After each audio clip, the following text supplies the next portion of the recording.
नमस्कार, दोपहर समाचार में आपका स्वागत है।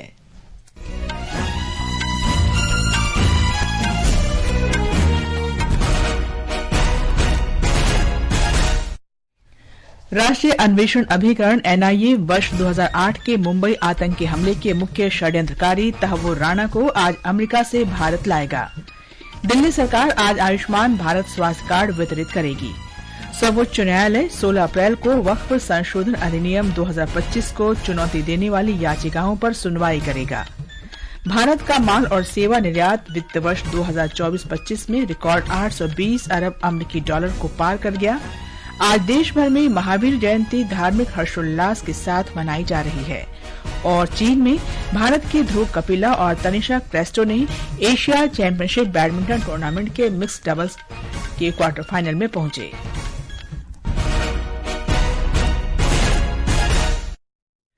दोपहर समाचार के साथ मैं कनकलता। वर्ष 2008 के मुंबई आतंकी हमले का आरोपी तहव्वुर राणा आज भारत पहुंच रहा है। केंद्रीय मंत्री पीयूष गोयल ने सोशल मीडिया पर एक पोस्ट में इसकी जानकारी दी। उन्होंने कहा कि आरोपी तहव्वुर राणा को कड़ी सजा दी जाएगी।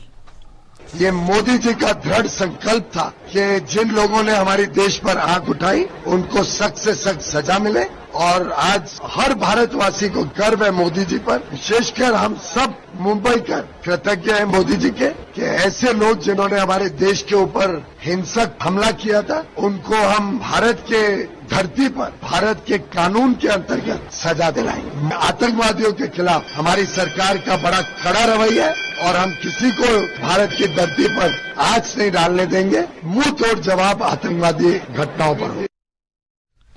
खबरों के अनुसार तहव्वुर राणा को अमेरिका से विशेष विमान से नई दिल्ली लाया जा रहा है।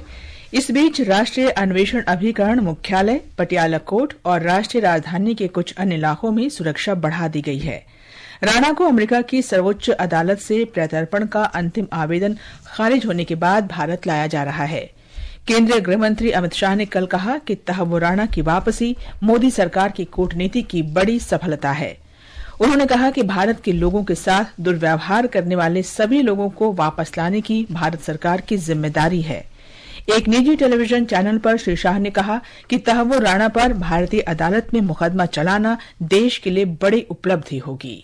मोदी सरकार का प्रयास है कि जिन लोगों ने भी भारत की जमीन, भारत का सम्मान और भारत के नागरिकों के साथ दुर्व्यवहार भी किया है वो हमारे कानून के जद में लाना चाहिए। और मैं मानता हूँ राणा की यहाँ वापिस आना ये मोदी सरकार की कूटनीति का बहुत बड़ी सफलता है।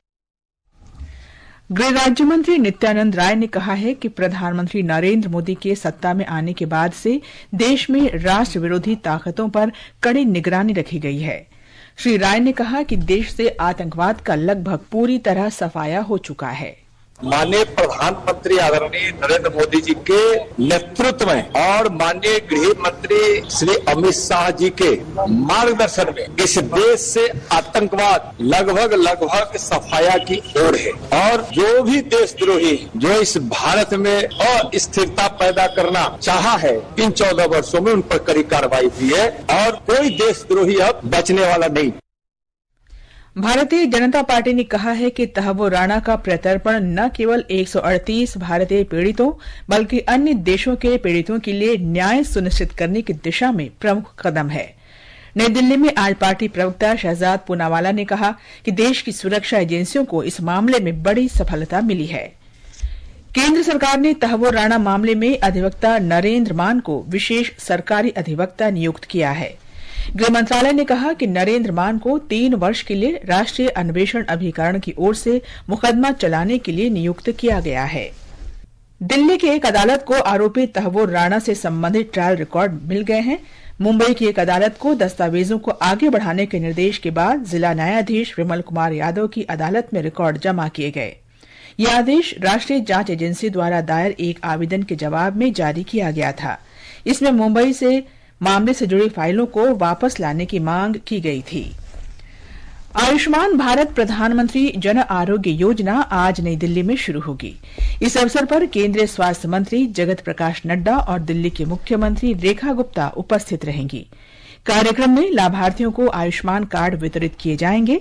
पिछले सप्ताह राष्ट्रीय स्वास्थ्य प्राधिकरण ने ये योजना लागू करने के लिए दिल्ली सरकार के साथ एक समझौता ज्ञापन पर हस्ताक्षर किए थे। हमारे संवाददाता ने बताया है कि इस योजना के माध्यम से वर्ष 2014 में लोगों का स्वास्थ्य पर होने वाला व्यय 62% से घटकर इस वर्ष 38% रह गया है। आयुष्मान प्रधानमंत्री जन आरोग्य योजना दुनिया की सबसे बड़ी स्वास्थ्य कवरेज योजना है। इस योजना को लागू करने वाला दिल्ली 35वां राज्य और केंद्र शासित प्रदेश बन गया है। दिल्ली में करीब 30 लाख लोगों को इस योजना का लाभ मिलेगा। इस योजना के तहत 5 लाख रुपए का स्वास्थ्य बीमा दिया जाता है, लेकिन दिल्ली सरकार की तरफ से अतिरिक्त 5 लाख रुपए दिए जाएंगे। इसके अलावा 70 वर्ष और उससे अधिक आयु के सभी वरिष्ठ नागरिकों को उनकी आय की परवाह किए बिना 5 लाख का स्वास्थ्य कवरेज मिलेगा। इस योजना के अंतर्गत लगभग 32,000 सरकारी और निजी अस्पताल सूचीबद्ध हैं और अब तक 40 करोड़ से अधिक आयुष्मान कार्ड जारी किए जा चुके हैं। दीपेंद्र कुमार, आकाशवाणी समाचार, दिल्ली। कार्यक्रम में स्वास्थ्य और परिवार कल्याण मंत्रालय तथा दिल्ली सरकार के बीच प्रधानमंत्री आयुष्मान भारत स्वास्थ्य अवसंरचना मिशन के क्रियान्वयन के लिए एक समझौता ज्ञापन पर हस्ताक्षर किए जाएंगे। ये समाचार आकाशवाणी से प्रसारित किए जा रहे हैं। ताजा समाचार जानने के लिए आप हमारे social media handle x@AIR News Hindi को फॉलो कर सकते हैं।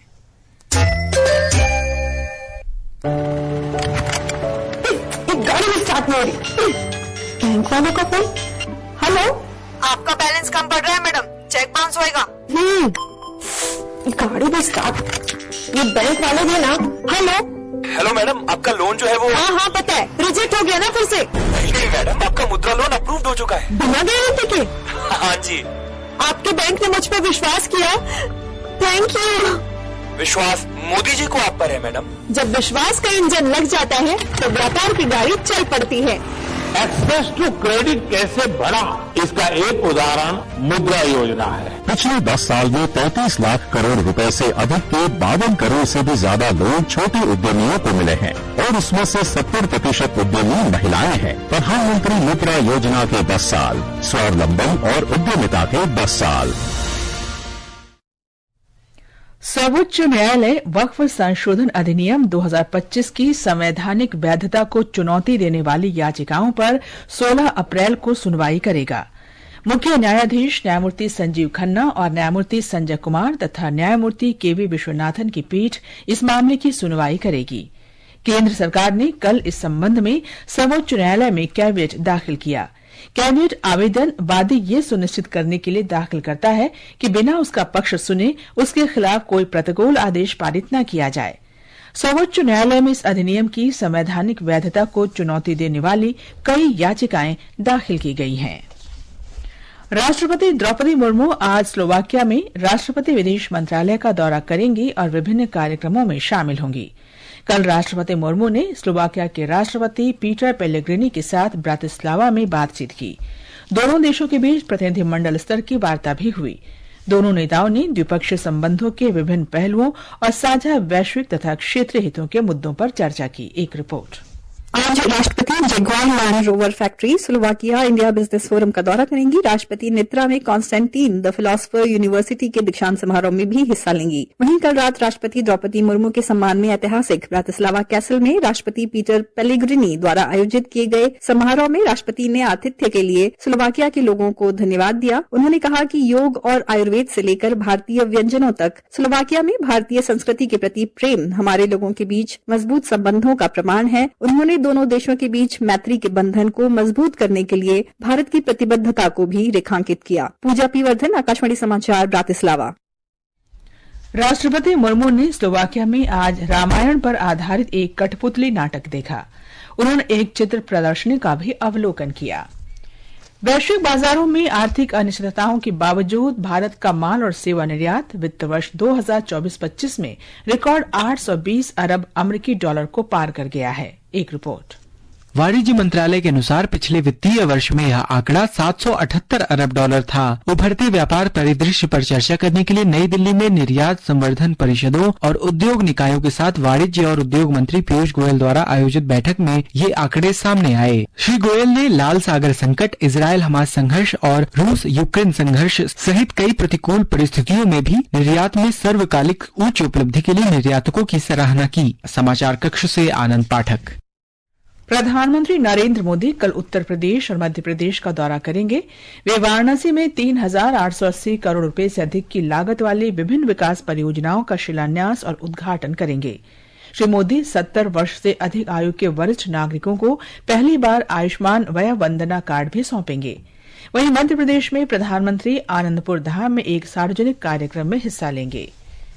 केंद्र ने प्रधानमंत्री पोषण शक्ति निर्माण पीएम पोषण योजना के अंतर्गत सामग्री लागत में 9.50% की वृद्धि की है। ये योजना केंद्र प्रायोजित है।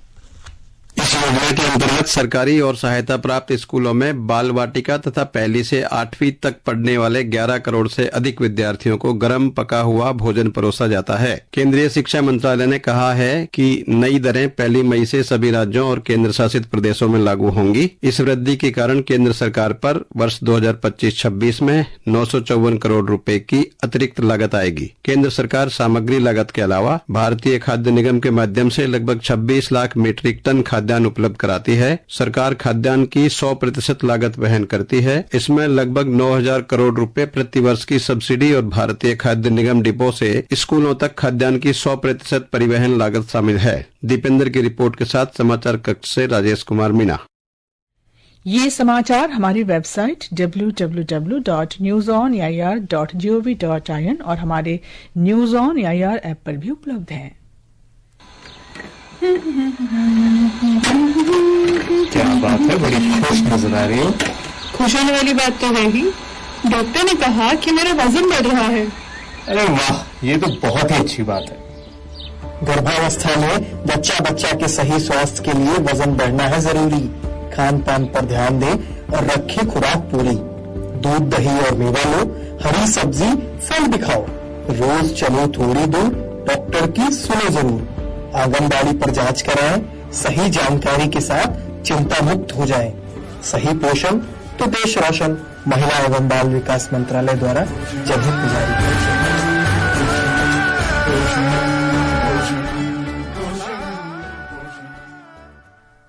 दोपहर समाचार में आपका फिर स्वागत है।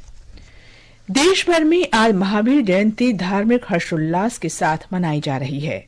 राष्ट्रपति, उपराष्ट्रपति और प्रधानमंत्री ने महावीर जयंती पर देशवासियों को और विशेष रूप से जैन समुदाय को शुभकामनाएं दी हैं। अपने संदेश में राष्ट्रपति द्रौपदी मुर्मू ने कहा कि महावीर जयंती का संदेश अध्यात्म के मार्ग पर चलते हुए सादगी और दया का जीवन अपनाने तथा भौतिक सुविधाओं तथा इच्छाओं से मुक्ति का संदेश देता है। उपराष्ट्रपति जगदीप धनखड़ ने अपने संदेश में कहा कि भगवान महावीर की शिक्षा हमें करुणामयी और सद्भावपूर्ण विश्व की ओर ले जाती है। प्रधानमंत्री नरेंद्र मोदी ने सोशल मीडिया पोस्ट में कहा कि भगवान महावीर के आदर्श दुनिया भर में अनगिनत लोगों को शक्ति देते हैं। और अब खेल जगत की हलचल के साथ हैं मुकेश कुमार बल। चीन के लोगों में भारत के ध्रुव कपिला और तनिषा क्रेस्टो ने एशिया चैंपियनशिप बैडमिंटन टूर्नामेंट के मिक्स्ड डबल्स के क्वार्टर फाइनल में प्रवेश कर लिया है। महिला सिंगल्स में पीवी सिंधु को दूसरे दौर में जापान की अकाने यामागुची से हार का सामना करना पड़ा। निशानेबाजी में भारत के आर्य बोरसे और रुद्राक्ष पाटिल ने कल अर्जेंटीना के ब्यूनस आयर्स में ISSF विश्व कप 2025 में मिक्स्ड 10 मीटर एयर राइफल स्पर्धा में रजत पदक जीता। इसी के साथ भारत के पदक तालिका में 4 स्वर्ण, 2 रजत और 1 कांस्य सहित कुल 7 पदक हो गए हैं। ये प्रतियोगिता आज समाप्त हो जाएगी। इधर IPL क्रिकेट में आज बेंगलुरु में रॉयल चैलेंजर्स बेंगलुरु का मुकाबला दिल्ली कैपिटल से होगा। मैच शाम 7:30 बजे से शुरू होगा। डोमिनिक गणराज्य की राजधानी सेंटो डोमिंगो में एक नाइट क्लब में हुई दुर्घटना में मृतकों की संख्या बढ़कर 184 हो गई है। बचाव अभियान अब भी जारी है। अंत में मुख्य समाचार एक बार फिर। राष्ट्रीय अन्वेषण अभिकरण NIA वर्ष 2008 के मुंबई आतंकी हमले के मुख्य षड्यंत्रकारी तहव्वुर राणा को आज अमेरिका से भारत लाएगा। दिल्ली सरकार आज आयुष्मान भारत स्वास्थ्य कार्ड वितरित करेगी। सर्वोच्च न्यायालय 16 अप्रैल को वक्फ संशोधन अधिनियम 2025 को चुनौती देने वाली याचिकाओं पर सुनवाई करेगा। भारत का माल और सेवा निर्यात वित्त वर्ष 2024-25 में रिकॉर्ड 820 अरब अमेरिकी डॉलर को पार कर गया। आज देश भर में महावीर जयंती धार्मिक हर्षोल्लास के साथ मनाई जा रही है और चीन में भारत के ध्रुव कपिला और Tanisha Crasto Asia championship badminton tournament के मिक्स्ड डबल्स के क्वार्टर फाइनल में पहुंचे। इसके साथ ही दोपहर समाचार का ये अंक समाप्त हुआ। नमस्कार।